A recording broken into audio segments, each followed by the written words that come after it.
would you say that technique is everything? That's a great question. That's a great question. I like that. I'm glad you mentioned that. You feed me up.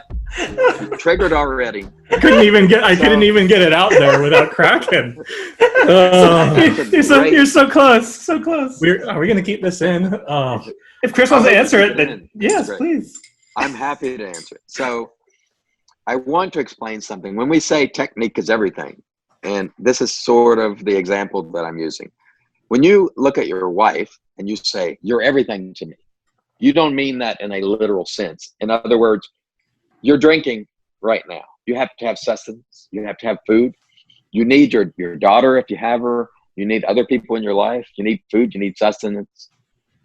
It's not a literal thing where you say you're everything. And in the same way that we say technique is everything, it doesn't literally mean that that's the only consideration. What we mean by that is it is the most important consideration. If you have great technique, you can shave with almost anything. There's plenty of people that have shaved dry with butter, I've used on dishwashing liquid or soap just for the sake of doing it, just to say it can be done, and you can do it. I think the argument that, for example, our friend the Chief from Shaving with the Chief has is he believes that some higher quality soaps afford him a little more leeway. And I think that's something that could certainly be explored. But the problem is we don't have an objective way of measuring how slick a soap is.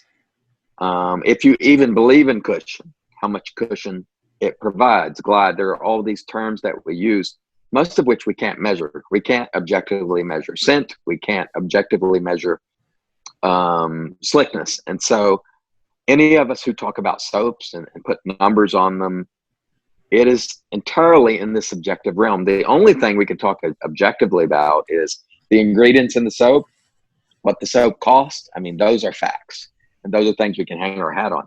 We can't hang our hat on the fact that this soap is the slickest or that soap is less slick, because also something that people don't consider is your technique for lathering comes into play as to how slick a soap can be. So there are so many variables, and without any objective way to measure, it's really difficult to say that a soap that has really special ingredients affords you more protection. None of us can say that. But what I can say for a fact is if your technique is good, and I think Dave Card is someone who proves this very consistently. He shaves within 5 or 6 minutes. He doesn't spend a lot of time lathering, and his technique is just fantastic. He shaved with a blindfold, with a straight razor in, I think, 4 minutes or maybe under. He doesn't cut himself. He rarely cuts himself. He gets great shaves on a regular basis. It's because his technique is superb. So I think you can objectively say that technique is one of those things that gives you the most. How much the soap means, I can't really say. But what I do think is I would rank it this way. Technique is number one. The blade, the actual blade, for me would be number two, or razor if you're using the DE razor. And then soap comes in, I should say, after that. That's where I would rank it. I'd be curious to hear what you guys think. I'll go for this first. So it looks like you're thinking, John. So like I've talked about this with others as well, saying that you can try and standardize everything, right? But truth is our tap water is different. The contents of our tap water is different, and that can have a either small or significant influence like on how we lather, how much soap we load, how long we load, all of those little variables, right? And you can buy like a $60 tub of Martin de Condra, right?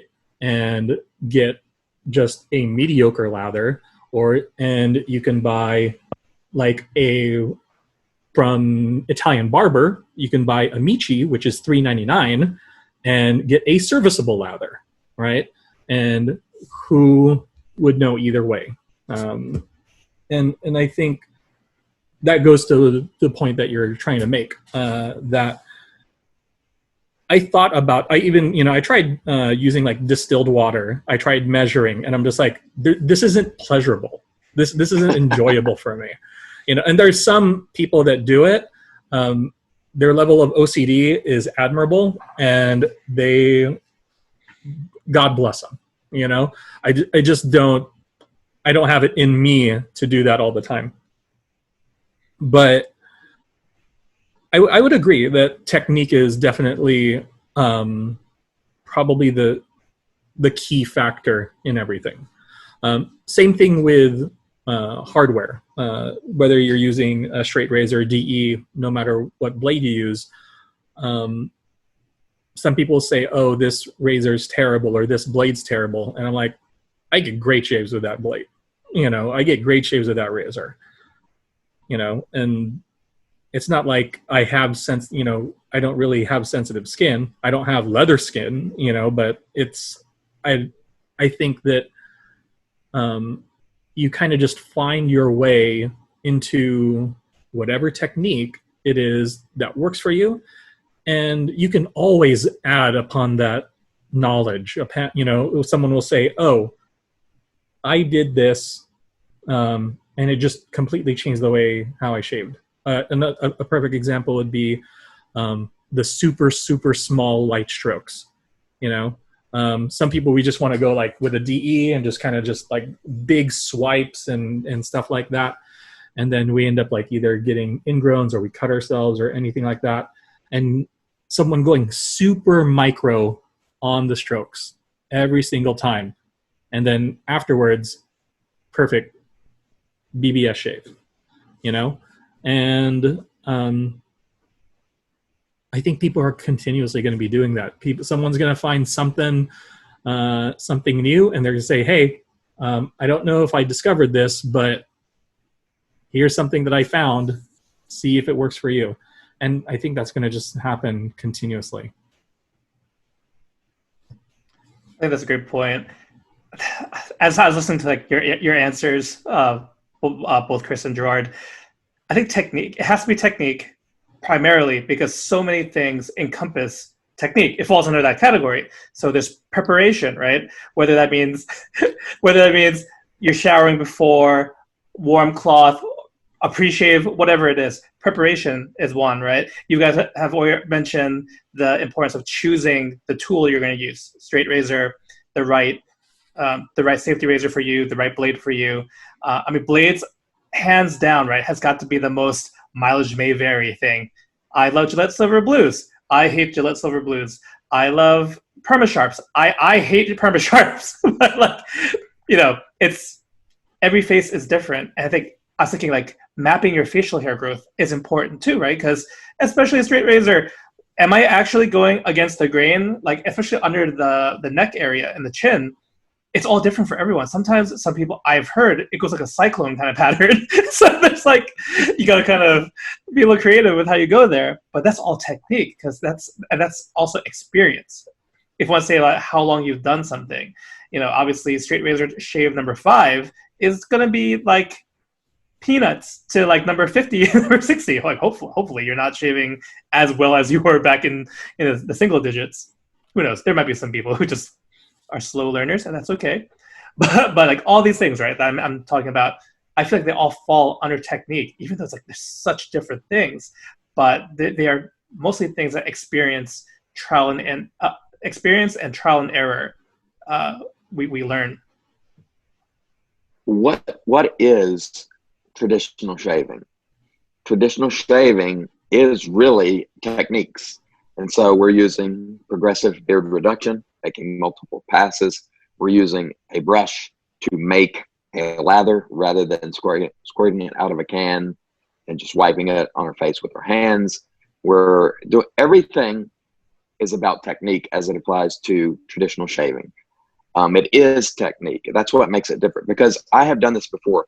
You can go get Barbasol or whatever product you like, Edge Gel, and you can use it in the traditional way. And you'd be surprised how good a shave you could get with it. Even a cart like a Harry's razor. If you make multiple passes, if you make an actual lather with head slick or any product that will lather, you'd be surprised how good of a shave you can get. And so I know a lot of people poo-poo all that stuff because we're all invested in, you know, safety razors and straight razors. But I have used carts. I didn't use them for many, many years because I was full in on carts are crap, carts are crap, carts are crap. And then I just tried it. And I'm like, wow, what really mattered the most to me was learning how to shave, learning what my face will reasonably tolerate, which is one of the things that's rarely mentioned, but very important. There's certain areas you don't go against the grain or with the grain or what have you.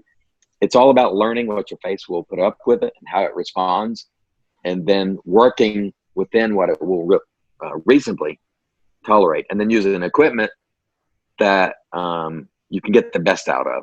That's the way I see it.